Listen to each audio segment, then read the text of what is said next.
जिन, फरिश्ते, आसमान और जो कुछ इनमें है सब फना हो जाएंगे। अल्लाह के सिवा कुछ बाकी न रहेगा। इसी को क़यामत आना कहते हैं। मेरे प्यारे दोस्तों, क़यामत आने से पहले कुछ क़यामत की निशानियां जाहिर होंगी और हम आपको इस वीडियो में क़यामत आने से लेकर क़यामत आने के बाद और दज्जाल से लेकर मेहदी अलैहिस्सलाम, ईसा अलैहिस्सलाम और याजूज और माजूज, जन्नत, दोज़ख, इन सब के बारे में बताने वाले हैं। तो आप लोगों से गुजारिश है कि आप लोग इस वीडियो को पूरा देखें और हो सके तो अपने दोस्तों और घर वालों को भी शेयर करके दिखाएं। क़यामत आने की पहली निशानियों में खसफ यानी 3 जगह आदमी जमीन में धंस जाएंगे, पूरब में, पश्चिम में और अरब में। दिल में दीन उठ जाएगा, जिहालत की कसरत होगी, शराब और जीना की ज्यादती होगी और इस बेहयाई के साथ होगी कि जैसे गधे घोड़ा खाते हैं। मर्द कम होंगे, औरतें ज्यादा होंगी, यहाँ तक कि एक मर्द की सरपरस्ती में 50 औरतें होंगी। माल की ज्यादती होगी। अरब में खेती और बाग और नहरें जारी होंगी। नहरें फारात अपने खजाने खोल देगी और वह खजाना सोने के पहाड़ होंगे। मर्द अपनी औरत के कहने में होगा, माँ बाप की न सुनेगा, दोस्तों से मेल जोल रखेगा और माँ बाप से जुदाई। गाने बजाने की कसरत होगी। वदकार और नाअहल सरदार बनाए जाएंगे। जलील जिनको तन का कपड़ा न मिलता था वो बड़े बड़े महलों पर इतराएंगे। मस्जिद में लोग चिल्लाएंगे। इस्लाम पर कायम रहना इतना कठिन होगा जैसे मुट्ठी में अंगारा लेना। यहाँ तक कि आदमी कब्रिस्तान में जाकर तमन्ना करेगा कि काश मैं इस कब्र में होता। वक्त यानी टाइम में बरकत न होगी। यहाँ तक कि साल सिर्फ महीना के और महीना सिर्फ हफ्ता के और हफ्ता सिर्फ दिन के और दिन ऐसा हो जाएगा जैसे किसी चीज को आग लगी और जल्द भड़क कर खत्म हो गई।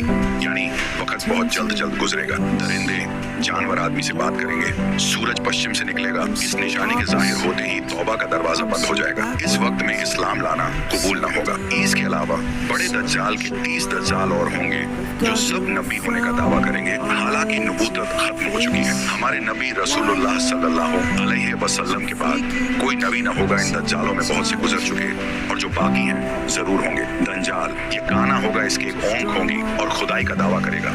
इसके माथे पर काफ फेरे लिखा होगा, यानी काफिर जिसको हर मुसलमान पढ़ेगा और काफिर को न दिखाई देगा। ये बहुत तेजी से पूरी दुनिया का सैर करेगा। 40 दिन में हरमैन शरीफैन के सिवा तमाम रूहे जमीन का गश्त करेगा। 40 दिन में पहला दिन साल भर के बराबर होगा और दूसरा दिन महीना भर के बराबर और तीसरा दिन हफ्ता के बराबर और बाकी दिन 24-24 घंटे के होंगे। इसका फितना बहुत सख्त होगा। एक बाग और एक आग इसके साथ होगी जिसका नाम जन्नत, दोज़ख रखेगा। जहाँ जाएगा उनको साथ लिए होगा। उसकी जन्नत दरअसल आग होगी और उसका जहन्नम आराम की जगह होगी। लोगों से कहेगा कि हमको खुदा मानो। जो उसे खुदा कहेगा उसे अपनी जन्नत में डालेगा और जो इनकार करेगा उसे अपने जहन्नम में फेंक देगा। मुर्दे जलाएगा, पानी बरसाएगा, जमीन को हुक्म देगा, वह सब्ज़े उगाएगी। वीराने में जाएगा तो वहाँ के दफीने शहद की मक्खियों की तरह दल के दल उसके साथ हो जाएंगे। इस किस्म के बहुत से शोबदे दिखाएगा और हकीकत में ये सब जादू के करिश्मे होंगे। वाकई में कुछ ना होगा। इसीलिए उसके वहाँ से जाते ही लोगों के पास कुछ ना रहेगा। जब हरमैन शरीफैन में जाना चाहेगा तो फरिश्ते उसका मुंह फेर देंगे। दज्जाल के साथ यहूदी की फौज होगी और पूरी दुनिया में कुफ्र फैल जाएगा। फिर हजरत इमाम मेहदी अलैहिस्सलाम आएंगे और आप हुजूर अलैहिस्सलातो वस्सलाम की औलाद में हसनी सैयद होंगे।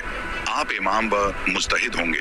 क़यामत के करीब जब तमाम दुनिया में कुफ्र फैल जाएगा और इस्लाम सिर्फ हरमैन शरीफैन ही में रह जाएगा। औलिया और अब्दाल सब वहीं हिजरत कर जाएंगे। रमजान शरीफ का महीना होगा। काबा शरीफ का तवाफ कर रहे होंगे। हजरत इमाम मेहदी अलैहिस्सलाम भी वहाँ मौजूद होंगे। औलिया उन्हें पहचानेंगे और तमाम मुसलमान को उनसे बैत लेने को कहेंगे, लेकिन वह सब इनकार करेंगे तो गैब से आवाज आएगी, यह अल्लाह का खलीफा मेहदी है, उसकी बात सुनो और उसका हुक्म मानो। तो फिर तमाम मुसलमान उनके हाथ पर बैत करेंगे। फिर हजरत इमाम मेहदी रदी अल्लाह अन्हो सबको अपने साथ लेकर मूल के शाम आ जाएंगे। फिर हजरत ईसा अलैहिस्सलाम का आसमान से उतरना होगा। जब दज्जाल सारी दुनिया फिर आकर मुल्क के शाम को जाएगा, उस वक्त हजरत ईसा अलैहिस्सलाम दमिश्क की जामे मस्जिद के पूर्वी मीनार पर आसमान से उतरेंगे। ये सुबह का वक्त होगा। फजर की नमाज के लिए इकामत हो चुकी होगी। हजरत इमाम मेहदी अलैहिस्सलाम नमाज पढ़ाएंगे और उधर दज्जाल मलून हजरत ईसा अलैहिस्सलाम की सॉस की खुशबू से पिघलना शुरू होगा जैसे पानी से नमक पिघलता है और आपकी सांस की खुशबू वहां तक जाएगी जहां तक निगाह पहुंचती है। दज्जाल भागेगा, आप उसका पीछा करेंगे और उसकी पीठ में नेजा मारेंगे। इससे वह वासिले जहन्नम होगा। फिर हजरत ईसा अलैहिस्सलाम खिंजीर को कत्ल करेंगे। उसके बाद याजूज माजूज निकलेगा। यह एक कौम है। याफिस बिन नूह अलैहिस्सलाम की औलाद से इनकी तादाद बहुत ज्यादा है। ये जमीन में फसाद करते थे। बहार के मौसम में हरी चीजें सब खा जाते और सूखी चीजों को लाद ले जाते। आदमियों को भी खा लेते और जंगली जानवरों सांपों बिच्छुओं तक को चट कर जाते। ये सब देखकर हजरत बुल्करनैन ने उन्हें दीवार खींचकर उनका आना रोक दिया। लेकिन जब दज्जाल को कत्ल करके अल्लाह के हुक्म से हजरत ईसा अलैहिस्सलाम मुसलमानों को कोहे तूर पर ले जाएंगे, तब दीवार तोड़कर यह याजूज व माजूज निकलेंगे और जमीन में बड़ा फसाद मचाएंगे, लूट मार कत्ल वगैरह करेंगे। फिर अल्लाह ताला हजरत ईसा अलैहिस्सलाम की दुआ से उन्हें हलाक व बर्बाद कर दे। फिर जितने यहूदी ईसाई बचे रहे होंगे वह आप पर ईमान लाएंगे। उस वक्त तमाम जहां में दीन एक दीन इस्लाम होगा और मजहब एक मजहब अहले सुन्नत होगा। और उस वक्त का बच्चे सांप से खेलेंगे, शेर और बकरी एक साथ चरेंगे, आप निकाह करेंगे और औलाद भी होगी, 40 बरस तक रहेंगे और बाद वफात रोजे अनवर में दफन होंगे। उसके बाद दाबतुल अर्द निकलेगा। ये एक अजीब शक्ल का जानवर है जो कि कोहे सफा से निकलेगा, तमाम शहरों में बहुत जल्द फिरेगा, फसाहत से कलाम करेगा। उसके हाथ में हजरत मूसा अलैहिस्सलाम का आसा और हजरत सुलेमान की अंगूठी होगी।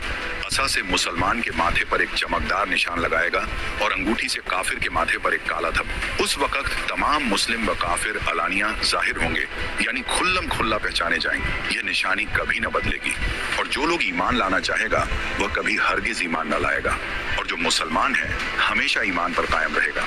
हजरत ईसा अलैहिस्सलाम की वफात के बाद जब कयामत आने को सिर्फ 40 बरस रह जाएंगे, तब एक ठंडी खुशबूदार हवा चलेगी जो लोगों को बगलों के नीचे से गुजरेगी, जिसका असर ये होगा कि मुसलमान की रूह निकल जाएगी और काफिर ही काफिर रह जाएंगे। उन्हीं काफिरों पर कयामत आएगी। ये चंद निशानियां इस वीडियो में बयान की गई, उनमें से बाज जाहिर हो चुकी।